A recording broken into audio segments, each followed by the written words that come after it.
Welcome to the Pop Culture Cosmos.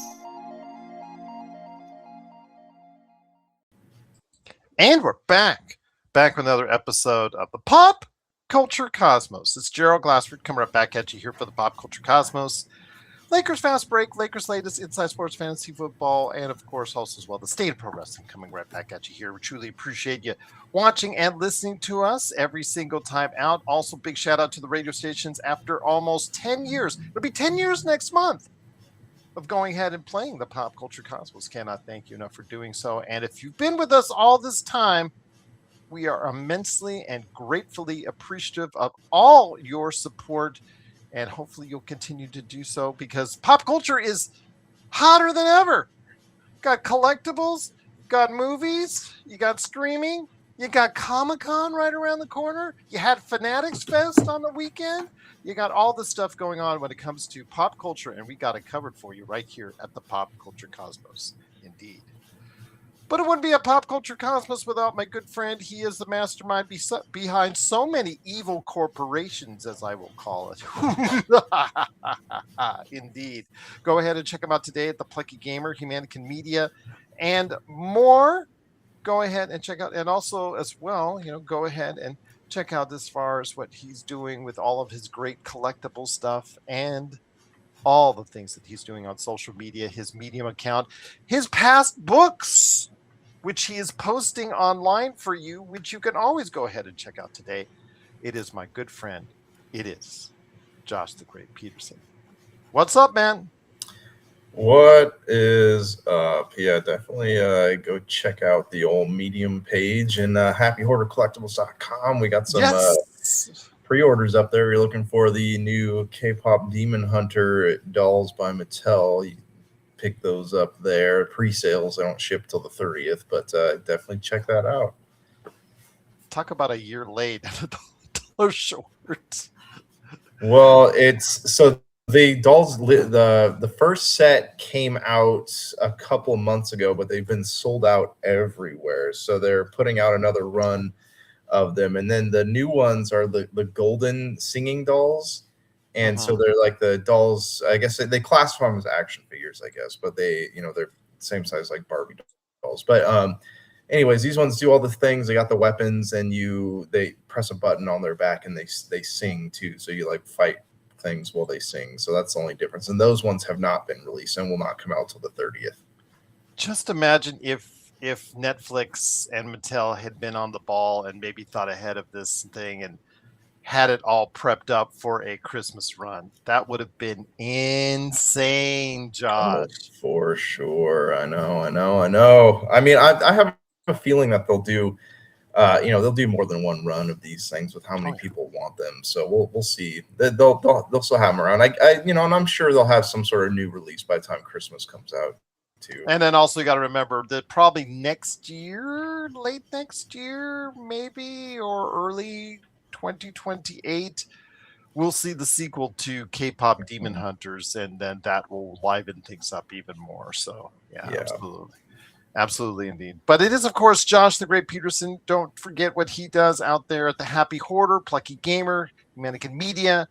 So much more right there for you. His Medium page where he writes a lot there for his, entertainment purposes, because he's got a lot of good stuff. His personal feelings, his thoughts on the world, and also as well his great excerpts from his awesome books, which I read back in the day, which you can read now today, right there for you on Medium. I thought that was pretty good how I rhymed that in. Yeah. So, my friend, there's so much to talk about. We'll get into it. We just had drop. Sometimes it's actually, again, like I said, like a couple weeks ago, it's good to be doing this when we do this sometimes, because Monday morning drop of the Avengers Doomsday trailer came out. So before we get into the Odyssey and Fanatics Fest and the different collectibles cards and all that stuff, let me know your thoughts on Avengers Doomsday. Tickets start, as far as ticket sales start today. I put some thought into it before we came on the air. And I was saying to myself, man, if they'd only not been stubborn enough to just been on that date, if they'd have just moved it up a week put some, get some free access to IMAX theaters for a week before Dune 3 takes over. Just stop and stubborn like that. Advertise your movie all over the Odyssey this past weekend, or go ahead and display it right after Comic-Con this weekend, while after the Hall H thing. I think that would have been better time. This just seems like, okay, it's still people are watching it. I mean, TJ told me just now, TJ Johnson, about over 1 million people watched it in less than a little over half an hour. Okay, I get it on the Marvel YouTube site. I get it. I understand it. But Josh, let me ask you this. The curious timing that they had to do it right now when people are buying tickets to the Odyssey. Like for myself, I am seeing it in 70 millimeter. Well, we'll get into it. I'm seeing it in 7 millimeter IMAX, but I cannot see it for another 2 weeks. That's how long the wait is here in Las Vegas. Your thoughts, my friend, on the timing of the Avengers Doomsday drop before we actually talk about the trailer itself? Okay, so I think that they are getting ahead of the leakers because they have, anytime they've shown something right at because all the rumor going around was that the trailer was going to drop at San Diego Comic-Con, and that, which is coming up, right? If I remember the dates correctly. Yeah, it's coming up this weekend. Yeah, so there. But every time something has dropped in San Diego Comic-Con, it has leaked onto the internet. So I think that Marvel was trying to get ahead of any leaks, which is smart if you think about it. But they could have just dropped it at the same moment that people were watching it at Hall H, or just right after. Yeah, they could have, but I think they were trying even to get ahead of all the speculation. Like they were, this is the same reason like GameStop puts all the prices on their trading cards up. Like, I want to get ahead of I want to be at the forefront of this, So I think that was kind of the strategy there, but I could be wrong. I don't know anything about how these companies market, but actually, on a side note, I was telling my wife yesterday that if FIFA or if Disney actually took some like marketing notes from FIFA, people would actually know when their movies came out, because FIFA did a just phenomenal job marketing the World Cup. Yeah, they did, even though everything is rigged in FIFA, according to what everybody I hear. Oh my gosh. I'm so sick of like all that stuff, man. The politics online, man, are driving me nuts. People just need to shut up. I'll just say this again, that with the Odyssey World Cup going on, I weird timing of it all. And indeed, I would have again either moved my movie up a week, shown the trailers during the course of the Odyssey on IMAX, and then there you go, you got a week of IMAX going on. Bite the bullet, just move it up. Yeah, it's a fight right now. Like, it's a fight for your attention, right? So the Odyssey's already out, so I mean, it's not really a big contender, but like I think that Dune is going to lose money. Dune is going to lose money to the Avengers. Like, I think it's really. But like Avengers also will lose money to Dune because they don't have those IMAX theaters. Because as you're seeing with the Odyssey, Josh, up to almost 30% of the $260+ million haul this weekend was from IMAX. Because it was filmed on an IMAX camera. So what was it, 70 millimeter IMAX cameras? What it was filmed on? But those theaters are more expensive, meaning you're paying more, you're getting more revenue. So that's lost revenue because they're not in there on that first weekend in December. Yeah. No, I get that, but I also like Avengers Doomsday. Like, it seems to me like the Marvel films are movies to be seen on like any screen. So like, it's not. I think Odyssey, like I said, Odyssey kind of had a lot of. The camera, the way that it was filmed was meant to be watched on IMAX. I don't think that that's the same for Doomsday, and I do think that Dune is going to lose money, because also what's going to happen here is that we're going to have Doomsday is going to come out. It's going to disappear for a couple months, and probably late February, early March, we're going to see an IMAX re-release of the movie. That's my theory. That's my theory. I could be wrong, but that's my theory. Well, again, it would have just been alleviated if Avengers Doomsday moves up a week and secures a week full of IMAX trailers. But now you got to see at the very end of that trailer, Josh, the Infinity Vision logo come up. So go ahead and make sure you get it in Infinity Vision, indeed. But what were your thoughts on the trailers? Sorry, what is Infinity Vision? I keep reading about that. It's supposed to be an enhanced digital experience visually and audio wise, as far as it's concerned. Not quite the IMAX experience, not quite IMAX 70 millimeter, but an enhanced version of what you're seeing based off of a regular movie theater or whatnot.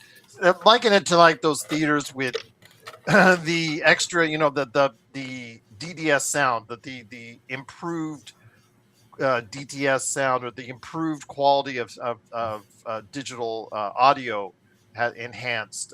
It's probably going to be in a lot of those theaters as far as that's concerned. Maybe a cleaner 4K or 8K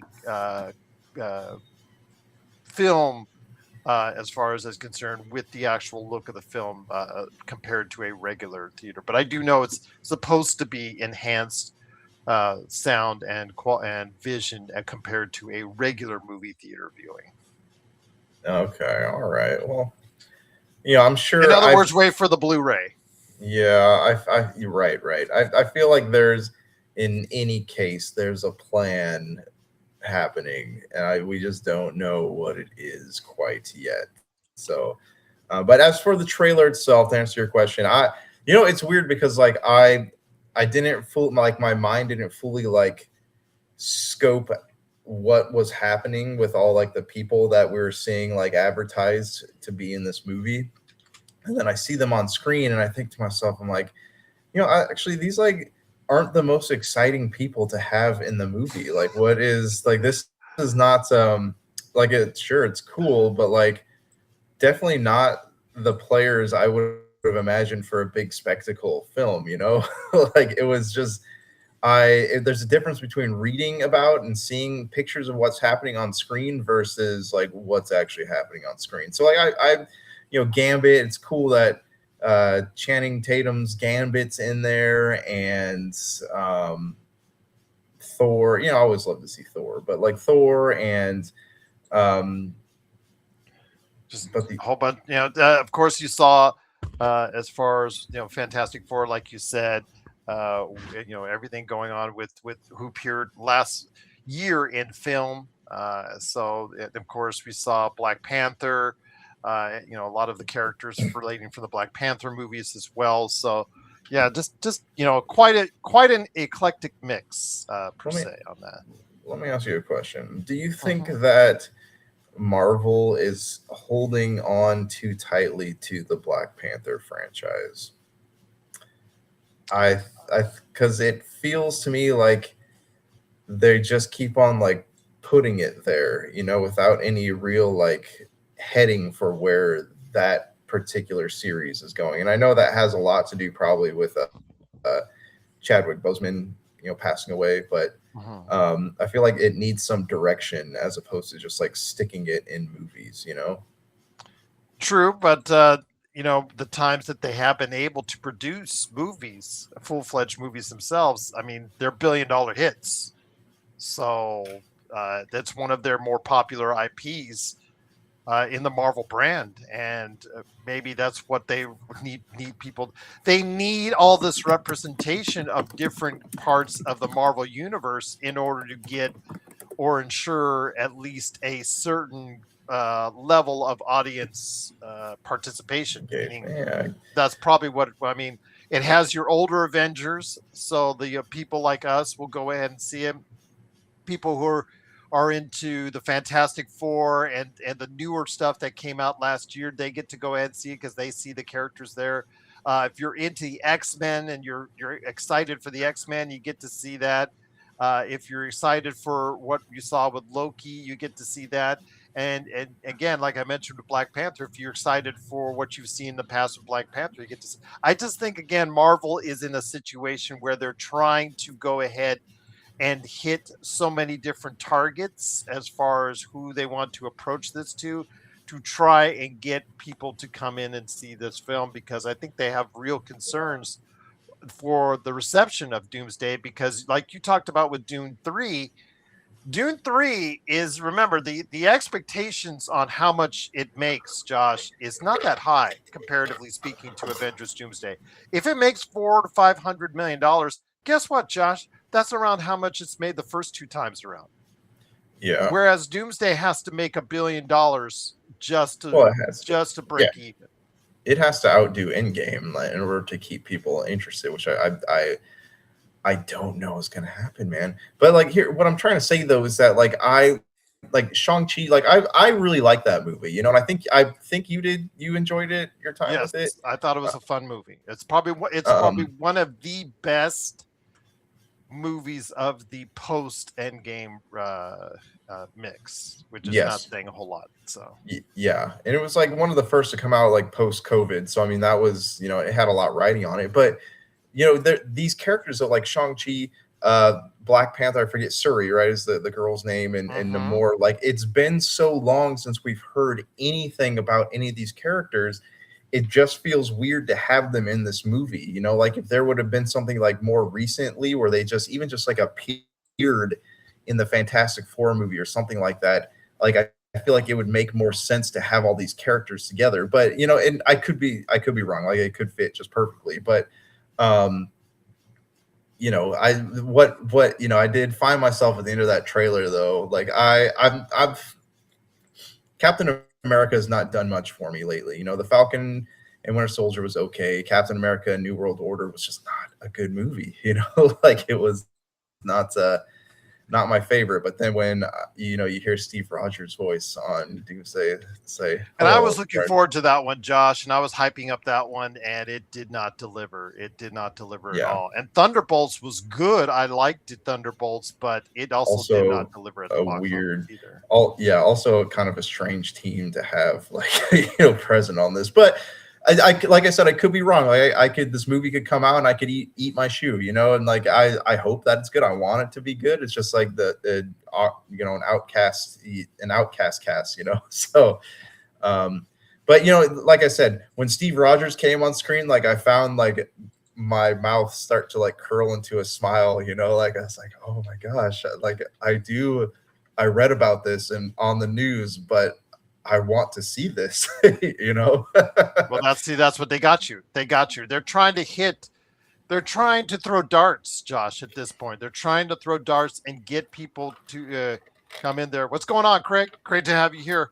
They're trying to get people from that are, you know, liking certain aspects of the Marvel Cinematic Universe to all come together. They're trying to ensure the base of audience possible, the largest base of audience possible. So that's what they're doing right now. They're bringing back, like we talked about, you know, very familiar faces from the Avengers before. They're bringing back the X-Men from before. They're bringing back, you know, individuals from the past as well. So again, I don't know if it's going to work. I don't know if the hype's there for it. I mean, right now we're in the middle of the Odyssey hype. So again, the timing of it when it came out, yeah, I know people are watching it, like TJ let me know, but I still would have waited until Hall H. Or, like I said, Plan B, move it up a week, put it out on IMAX theaters for a week, so you could go ahead and advertise it this past weekend with one of the biggest openings of the year.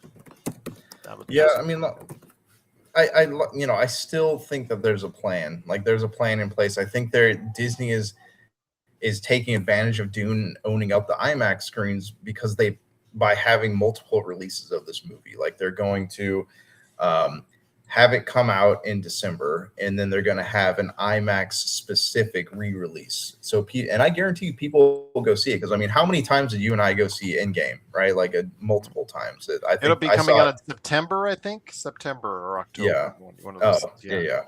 But yeah, I mean, I saw Endgame in theaters. Probably three or four times. So I mean, people will, if this is good, people will give it multiple viewings.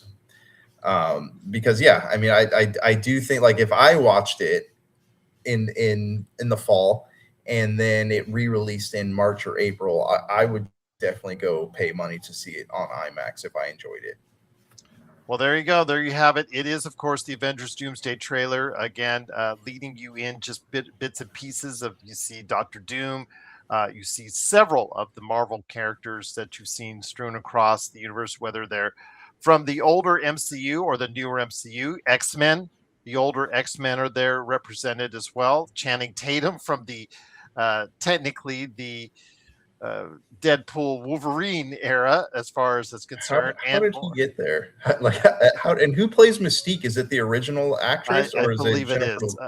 I think Okay. no, is it Jen? No, I don't think it's Jennifer. I think it's Rebecca Romaine. As far as who's also busy later this week with Star Trek: Strange New Worlds, which is debuting in its next to last season on Paramount Plus. So go ahead and check that out right there for you. Just wanted to give that a cheap plug because Star Trek: Strange New Worlds is still one of their better shows on Paramount Plus. But with that said, Josh, it is, of course, Avengers Doomsday. If you're looking forward to going ahead and checking out, tickets are available now.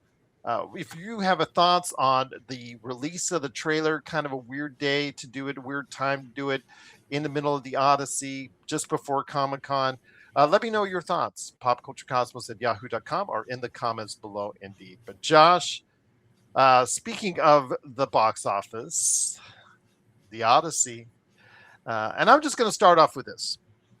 Before the Odyssey came out, I got a comment on one of our Spotify channel, Josh, and again, you are more than welcome to say what you want to say on that on the Spotify channels or our comments below or whatnot about what you think of the Odyssey. And it let's just say it bled into those controversies which you and I had talked about on the show in regards to the casting, in regards to the way that Christopher Nolan portrayed the film, et cetera, et cetera. And, the usual words were there, woke and all that stuff, DEI and all that stuff, and into it as far as the comments concerned. And again, your freedom of speech, you could say what you want, but when you say things like that and you're leading into it, and basically the gist of it is that they thought this movie was going to be set up to fail because of the choices that they made casting wise and whatnot. Just don't put the thin veil, don't put this veil of hate for it. Understand what's going on before you make those comments. If you don't like it and you're not going to watch it, by all means. If you're going to hate it because of the casting choices and claim all those words, whatnot, that are now familiar with that type of stuff, fine. That's your choice. That's no problem. You say what you want to say. But understand this: when the hype that goes into it is more powerful than any negative things that are said about it in advance, that just tells you the power of a good film, a power of a well-promoted film, the power of a Christopher Nolan film, because it has come out, it's taken all those controversies and put them to bed. It's taken all those controversies and, anybody who shares the hate or whatever, it just said, you know what, we're just going to blow you away, because it came out to a $264 million estimated opening worldwide, including the largest live action opening of the year here in the United States, just behind the two animated film successes in Toy Story 5 as well on that. So with that said, my friend, and Super Mario Brothers Galaxy movie, your thoughts, my friend, on the success of the Odyssey? As we talked about just a few minutes ago, IMAX is roughly 25 to 30% right now of the initial weekend. We talked about there's 24 locations, Josh, that you can see the film in its intended form on IMAX 70 millimeter. I purchased tickets to the only place in Las Vegas you can see it in that format. I have to wait 2 weeks. I have to wait till just before Spider-Man opens before I can see it. Your thoughts on the huge success of the Odyssey? Even in a non-IMAX format, people are checking this film out and talking about it as well. Yeah, I mean, the online discussion around this movie, like there's a lot of people who have voices on the internet that really should not. You see me ranting about this on social media, man. Like I am so That's why I'm bringing it up to you now. Yeah, I'm so absolutely over this like commentary on it's not just the Odyssey, it's everything though. Like if you don't like something, walk away from it. Don't watch it. Don't pay for it. Don't support it. You're well within your right. But the fact that all these people, and not just in movies, but with every other aspect of life, because we've created gods out of these like politicians, man. Just who cares? Who cares? What does it mean? What does it mean at the end of the day? Any of it? But with the movie, especially, like I'm an English teacher, man. Like I teach the Odyssey. All right, and it really doesn't matter who is portraying a part, man. And like all the vitriol over what Elliot Page being in the movie for less than 2 minutes. All right. And Helen of Troy, what's the actress who's playing? Lupita Nyong'o, she plays a dual role, Helen of Troy and her sister as well, but she's in the movie for less than 10 minutes. Yes. It's driving me nuts, man. Like it's absolutely insane that this is a big deal. Like again, if you don't like something, don't watch it. Just walk away. You don't need to be validated. You don't need your opinions to be heard. Just walk away. Like don't support it, whatever. But like this movie is the themes of the Odyssey are universal. It doesn't matter who's playing it and how it's portrayed, as long as it's at least like even halfway or a quarter at least faithful to the Odyssey. Like you can apply the themes to your life no matter what race, gender, sexuality, whatever you are. Like it's a movie, it's a story for everybody. And I think that that's why so many people are connecting with this movie, because it is a story for everybody. There's nothing. Again, it's just really done a great job, Josh. But go ahead. I'm sorry. Let me get you. No, you're fine. Yeah, I mean that's why I was saying like it's a story for everybody, and it's a movie that is, it's based on one of our oldest surviving story narratives. Like that, besides the Epic of Gilgamesh, it's like one of the oldest like stories that we have, that mankind has, and it's even today in 2026 it's got important lessons to learn, especially revolving around concepts of arrogance. I mean that's something we all need to kind of indulge in lately. So I definitely like I'm gonna go see it this week. My wife won't let me see it without her, but I want to. I'm excited about it, man, and like I think a lot of other people are excited. I was actually reading something about Tom Cruise. And he walked into a theater and he had heard that the people at the concession stand had not seen the movie. So he paid for them to all hang out with him and watch the movie. Like, that's awesome. Like movie, I will say, I've said this once, I'll say it again. Like pop culture is the last like bastion of humanity where like we can actually connect with each other. And I think that's great. Rayson, welcome from Singapore. Truly appreciate you being here. Wanted to go ahead and mention as well, Josh, on top of that with Tom Cruise, who is also, I don't know if you saw the movie trailer for Digger that's coming out for him later. I'm intrigued. I'm intrigued as well. It's him getting up in the old man, even though he's an old man, even though he's getting up in the old man costume and doing the crazy stuff again. So it looks like it's going to be a whacked out performance by Tom Cruise. Can't wait for it. But he said in his social media, after watching it, Josh, you can't wait to see it again because he supports film. He supports the movie-going experience as he did with. Remember, he supported Barbenheimer, I believe. He went out and supported Barbenheimer and bought tickets in advance of that because one of his movies was coming up beforehand. So, then of course he still had the World Cup he had to go ahead and deal with as well as far as this past weekend. So again, the Odyssey is absolutely doing a fantastic business. It exceeded expectations. Craig said he's glad to see some of these blockbusters are doing well at the box office. It's reignited the box office. IMAX is the stock on it is going up. AMC stock is going up. And it's leading into a better year in 2026 and 2025. This is absolutely going to be crucial to see over the next couple of weeks how it performs. And then also against another John Bernthal Zendaya Tom Holland movie in Spider-Man, how well it competes with that here in a couple of weeks. Yeah. It definitely, like every Christopher Nolan movie in my opinion, needs to be watched in the movie theater. So if you're someone who's like, hey, I think I'm just going to wait for this one to come out, don't do it, because they are intended, just like it was intended to be seen on IMAX. If you can't see it on IMAX, you still need to watch it in the movie theater. And sorry, I climbed up on my my podium there for a minute, but just watch the movie. And if you don't want to watch the movie, don't watch the movie. Christopher Nolan will be on that podium with you, Josh. Yeah, that's okay. Right. But yeah, like I said, I think the stories connect us, and this is a story. It's a story with a universal theme that can be applied to everybody. So I think it's definitely worth watching. Absolutely, indeed. It is, of course, the Odyssey. It has garnered massive success. It is talked about already as far as Oscar worthy. It has an 89 on Metacritic, a 97 as far as fan response on Rotten Tomatoes, an A Cinema score, a 95% critical reception on Rotten Tomatoes. So again, across the board, it is doing fantastic. This is exactly what Hollywood and the box office needed, this jolt of energy.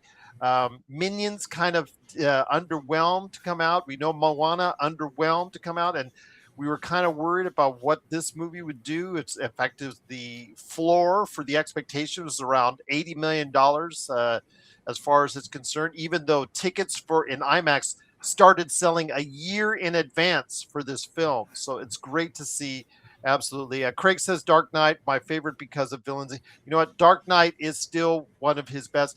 I have not seen the Odyssey, and I will not be able to see it for a couple of weeks, but I'm curious to where I put it up. I had a discussion the other day, Josh, with TJ.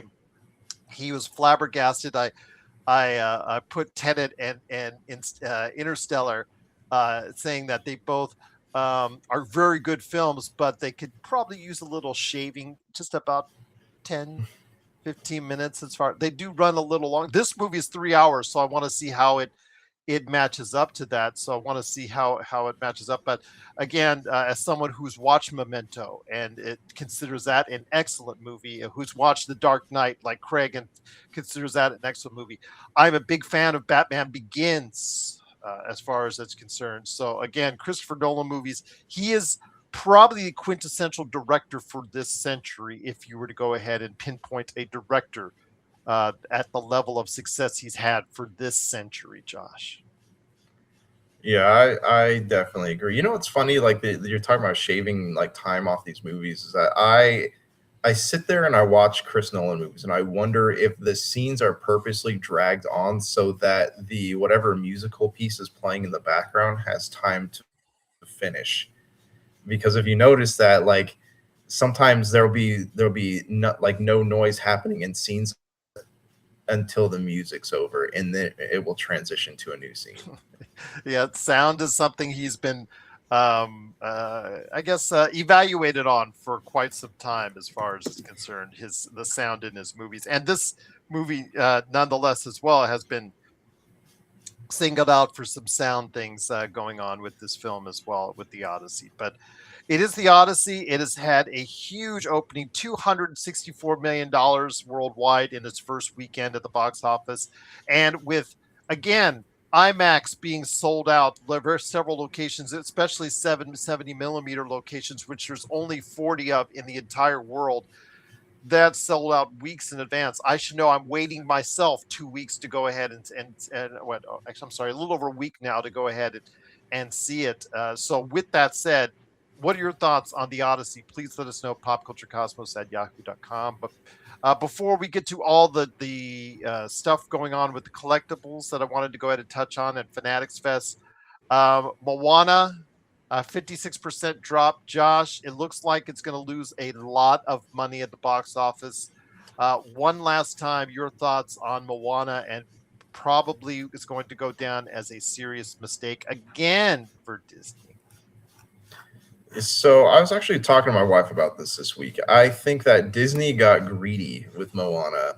I think there were clear, like Lilo and Stitch, right? For example, like that was a movie everybody loved, right? And then there was, it can be good for adults and it can be good for kids, but it was like, that series had not been touched for a long time. So naturally, people when it when it came out, they're like, "Oh, I love this! I want to go see it." Moana had just come off of Moana 2 and the momentum from that movie, so they were like, "We should do this right now." Whereas if they would have waited, a couple years to put this movie out, it probably would have done a lot better. This was a cash grab, and it was marketed as a cash grab, and it looks like it was made as a cash grab. So I don't, it's pretty understandable why it's not doing well. It's just because it's just too fresh. The original is too fresh here.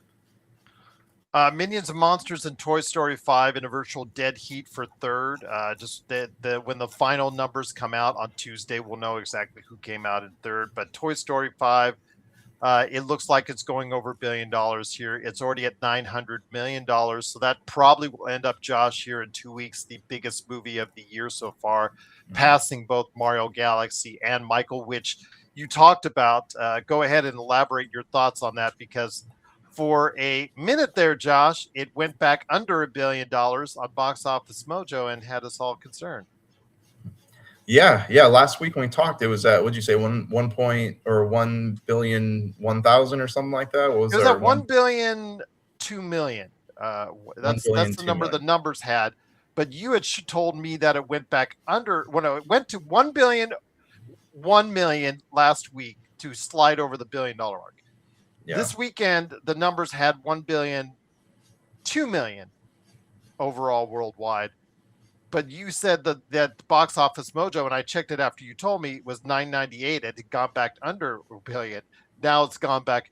They seem to have corrected things once again, Josh. So they cannot get their act together, man. But yeah, it went under $1 billion. And I think you said, according to the other site, the numbers, it was still over $1 billion. I don't know, like what if there's some, if they have an overworked number cruncher on the backside for Box Office Mojo, or the AI is just not AIing very well. But it looks like they've corrected it now. It's back up to $1 billion, $2 million. Sadly, I don't think it's going to go any further than that, because it's already, you can already stream it at home. So yes. There you go. Same thing for Obsession, which is now available in streaming. So that film is looks like it's petered out at such a great almost $450 million for that movie worldwide. Such a great success story there. Backrooms, that's also $384 million. Both of those, even though you're streaming, they're great success stories indeed. But yeah, the box office, again, dominated by the Odyssey. Please let us know your thoughts, popculturecosmos@yahoo.com. But Josh, before we get into the collectibles part of the conversation to finish out the show, Craig had a great question. What's a sleeper that you think, because nobody predicted Obsession, and Backrooms was kind of based off the viral hitness of it, with the Gen Z audience. That one some people had pegged. What's a sleeper movie that will do well at the box office, in your opinion, for the rest of this year? Okay, wait. Rephrase that question. What did you? Something that the movies coming out for the rest of this year. Which movie do you think that's going a little bit under the radar? Do you think could be that next hit movie? And like in the way that Obsession of Backrooms hit out of nowhere. All right, give me just one second. Let me pull up the list, because I can't think off the top of my head right now. Okay, well, I could tell you, for me, if I would say any of these films for the rest of the year that are going to come out, what is playing around November? Because December looks like it's all, in fact, Jumanji moved itself from the beginning of December into the back of December. So that, I think, is really going to be a problem for them. I think that was not wise of them, because now they will not have their 2 or 3 weeks clear before Avengers Doomsday comes out, or also as well Doom 3 comes out. The Hunger Games Sunrise on the Reaping, a lot of people are talking about, but that's actually because it's based off the Hunger Games, has that in there. I think if there's any film that you might want to say might be a hit that you're not looking at, if you saw it last week, the trailer dropped, but I Play Rocky from Amazon, as far as a recreation of the events leading up to the Rocky film being made, and the great impersonation of Sly Stallone that's made in the trailer. If you go to check it out, but I Play Rocky might be something that could be surprising a lot of people near the end of the year, especially if it becomes Oscar bait. Josh, I got two. You ready? Mm-hmm. Okay, I'm going to say White Dragon is going to be a sleeper hit. Mm-hmm. That was Jason David Frank's last movie, right? So that one's going to be a sleeper hit, and I think that Godzilla Minus Zero is going to be a sleeper hit because that one is it originally premiered on Netflix, right? And now it is Godzilla Plus Zero was a release in Japan. No. Got it. Okay, so now that it's getting like a worldwide release and people have seen the original movie, I think that that's going to do really well too. Yeah, because that was in theaters for a while. That was a sleeper hit in the first one, Godzilla Plus Zero. Mm-hmm. Yeah. So this one, again, it wouldn't be a surprise if it's as well made as the first film, which we talked about on this show back then. I'd probably say that could be the case indeed. So that's a good call. That's a good call that one may get some action there. But I say I Play Rocky might be something that people might be interested in because it comes out in that time when you're starting to see some fodder for the Oscars, and if it's a good enough performance, we'll go ahead and probably put it in that relevancy as far as a surprise hit is concerned. And also watch out for what's coming up in September, because September sometimes has a breakout hit every now and then. Like if you remember, the It movies came out in September. Yeah, so that was something that you want to go ahead and keep an eye out for indeed. But again, if you have thoughts on the Odyssey and the great performance of the Odyssey, or Avengers Doomsday and what you liked or didn't like about the trailer, please let me know in the comments below or at popculturecosmos@yahoo.com. Great question again, Craig. Thank you so much again for watching. But before we head on out, Josh, I wanted to go ahead and touch base real quick. Fanatics Fest. I know that you were trying to familiar with that. A lot of news and events were going on around there. A lot of hyping. Tom Brady hitting Logan Paul, WWE fights and things of that nature. But Fanatics Fest as a whole is one of the largest sports cards gatherings because the Fanatics is one of the largest memorabilia and licensing companies on the planet. They are responsible for licensing many of the sports leagues as far as their clothing, apparel, things of that nature. From hats, shirts, to sports cards. They own quite a bit into the sports card companies as well. And you saw that on display. The old days with Topps, Fleer, whatnot. That's all now commandeered for the most part by Fanatics, and you saw that on display this past weekend. But leading into that, when you have now big business, Pokemon we always talk about as big business, but sports cards, memorabilia, trading, and the licensing is now big business, huge business as well. Yeah. I honestly, so I knew Fanatics. I've been on their website. I've actually ordered some Funko Pops from there. Exclusive to their website. I think the NFL mascots mostly, but I had no idea that they were that big, into the collectible scene. Like I knew that, Topps was making a comeback. I know that Panini lost an exclusivity contract with the NFL, which means that Topps was able to produce NFL cards. I think the NFL. Guess who they lost it to? Topps, right? Or Fanatics? Who owns Topps? Fanatics. Okay, see, I didn't even know any of this like back end stuff, so that's definitely really really interesting. And this begs the question: are we going to run into an issue where like we had before, where Panini basically has monopoly on everything? But I don't think so. But I had no idea Fanatics Fest was a thing. Like you just pointed it out to me, and I've been looking at it, and like it looks really cool, man. I mean, because I don't think. Like the Pokemon market is, it's volatile at best. It's not to say it's not going anywhere, but the bubble could burst at any minute. But the sports card values have always been pretty constant across the board. So this is where I would almost, if someone's asking like, hey, what should we invest in? I would say sports cards is definitely like probably a smarter investment than Pokemon. But yeah, no, that's really cool. Like I'm looking at, and I might actually, if I ever get to a point where I can get everything to be self-sufficient with a happy hoarder, Fanatics Fest might be a cool place to set up shop. Oh, absolutely. You would not get at a loss for customers and volume. That's for sure. Yeah. Spider-Man, yes, Craig, will do huge business. I think it's probably going to be the fifth movie. If you think the Odyssey is going to make $1 billion, then that would be the fifth movie to make $1 billion. Absolutely. Or it could be the fourth. We don't know how well the Odyssey is going to span itself out as far as it's concerned. It seems like it will have legs, but we'll wait and see. I think after the second week, we could pretty much decide where it's going to go as far as spacing itself out for $1 billion. But Toy Story 5 is going to hit $1 billion next week, and then hopefully the Odyssey, and then after that, I believe Spider-Man: Brand New Day will do that as well. But Josh, the Fanatics, you talked about Panini.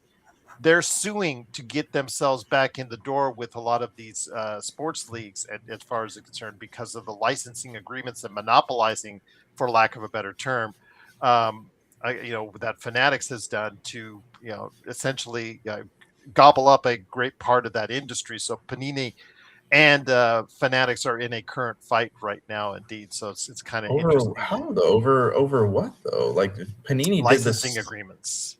Panini did the same exact thing though. Like that's what's weird to me about this. Mm-hmm. That's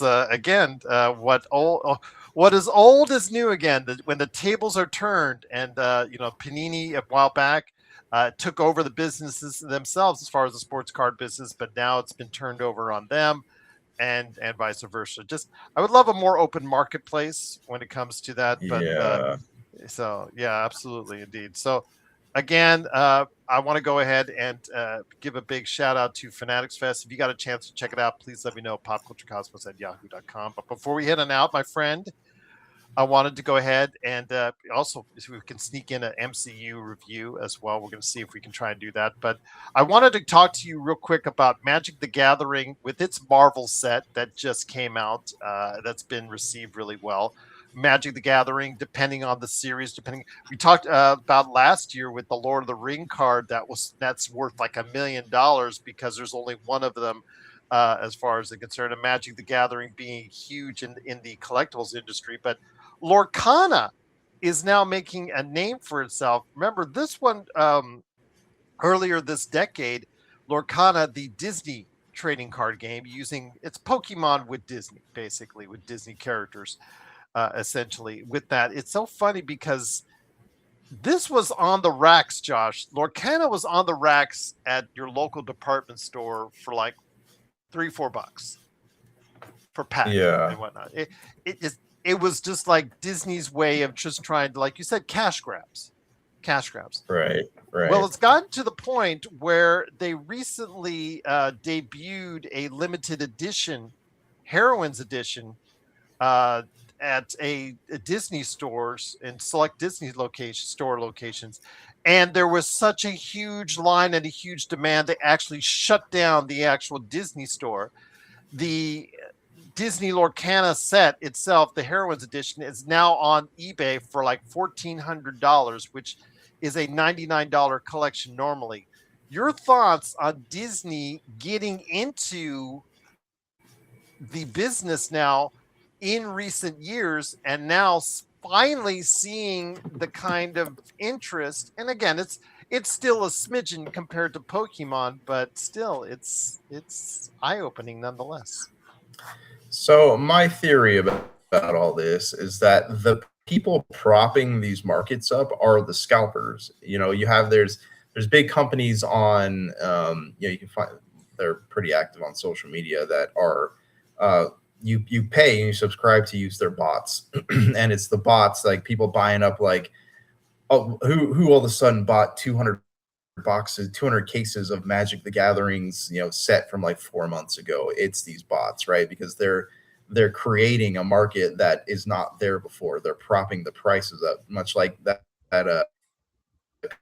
during COVID sold for like $2 million or something like that.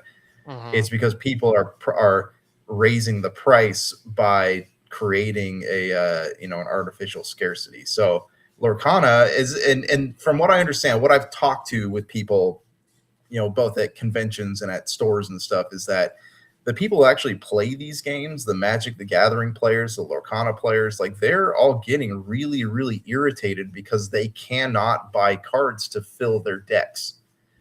It has become incredibly expensive for them even to just buy a single booster pack. Magic the Gathering used to be able to go really on anywhere and buy a pack for $4 to $5. Now they're anywhere from $7 to $12 a pack. So you're lucky most places if you can find them. So Lorcana is one that you don't see often actually out in the wild. You don't really see it you used to see it at Target all the time, but you don't really see it at Target anymore. You don't really see it at Walmart anymore. You have to go even the local card shops, you don't really see them anymore. So I had just assumed that Lorcana had sort of just fizzled out, but then as I'm reading about this stuff this morning, I'm seeing the resale market of these things skyrocket, which is probably because they're creating that artificial scarcity. So, but then, again, this marketplace is just so fascinating. And again, Lorcana, I had just thought it passed off as a knockoff to Pokemon that was not going to go anywhere. It was just going to be something that they did, like Disney Infinity. They dabbled into the video game world in that sense instead of licensing a lot of their stuff out. And Infinity was a great concept. I loved it absolutely. It was really high on it, but it never really generated enough revenue for them, so they dropped it like a bad habit. And I assumed the same thing was going to be done with Lorcana, but lo and behold, Josh, it's now doing a lot better than what I think either of us would have anticipated. Yeah, and good for them, but also like it's this is the problem, right, with the trading card market in general, is that nothing is what it seems. It's not. I don't think Lorcana is doing great because people the players are getting the cards. It's because the scalpers are getting the cards and trying to sell them back to the players. And most of the players, it's the same thing with video games, right? When the price went up $70, there's a lot of people like, oh, I just can't play video games anymore. This is what's going to slowly start happening here, and it's too bad, but also smart, right? Because Funko, for example, has been on the edge of going out of business for the past 2 to 3 years. They've been reporting losses, and that's because they are overproducing and creating zero scarcity with their product, like no limited editions. Now they're starting to do limited editions and all that, and I don't know what the numbers are this time around. I haven't looked at the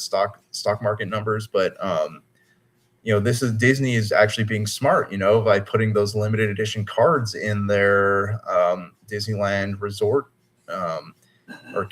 was it Disneyland and Disney World? They're being smart about it. So that is, that's the way you got to do it. That's the way you got to do it, indeed, my friend. But do you think that they can continue that success? Again, Magic the Gathering, it's been around forever. It's got its entry point editions, but it's also got its limited editions that have people go crazy for it, almost sets, to the level, like Pokemon and whatnot. But do you think Lorcana can reach that level as well?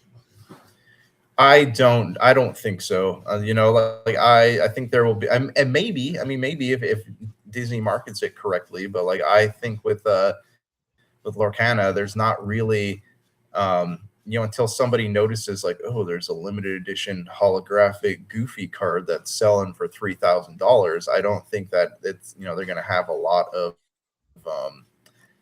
luck in that place. Whereas Magic is really, really well established already, and it has, like you said, there's a few different type, and this might be something Disney can do also, but there's a few different types of booster packs, right? You have your Jumpstart boosters for Magic, which have cards for people looking to make decks. You have the Play boosters, which is also for more advanced people looking to make decks, and then you have your collector boosters, which are the cards where you don't typically play them. You just stick them in cases, and they're like, oh, look I got this limited edition Orc Party or whatever you want to call it, and I think that's pretty clever marketing, because that's the difference between a like a $150 to $200 booster box versus a $400 to $500 booster box. And I think that's where the clever, marketing comes in.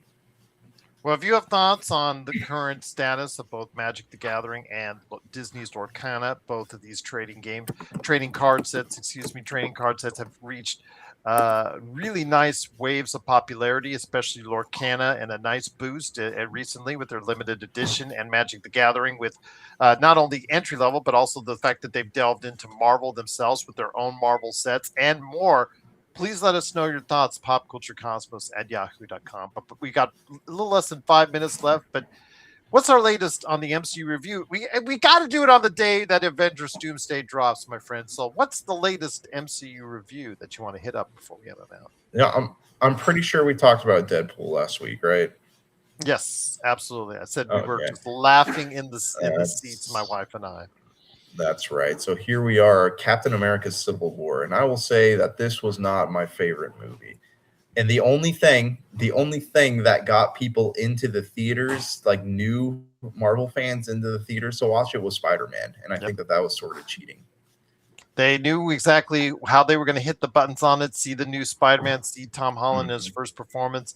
But when you watch the film, it's a tale of two films. It's a film in the first half, which I liked, the airport scene, which was great, and whatnot. But then when they go, was it to Russia as far as is concerned? And that part, and the decision was made to kill off the super soldiers while they're still in the cryo chambers. I've told you for that. I had this argument.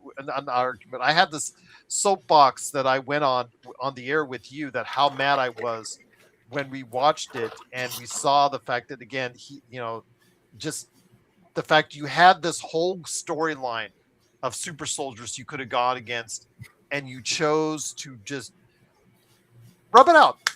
completely rub it out and just take that aspect of it away and just end it off as far as, okay, it's just the Avengers battling each other, which to me seemed kind of drawn out, and I just ended up man, what a letdown. It's like a tale of two halves for me. This movie is a tale of two halves, the part I like and the part I don't. Yeah, I agree. Definitely. It seems like there were two different movies they were trying to make, and they just sort of like smashed them into one. Baron Zemo, again, I thought Baron Zemo was played very well, but again, the decision that was made story-wise was just not what I would do. I'm definitely there with you, man.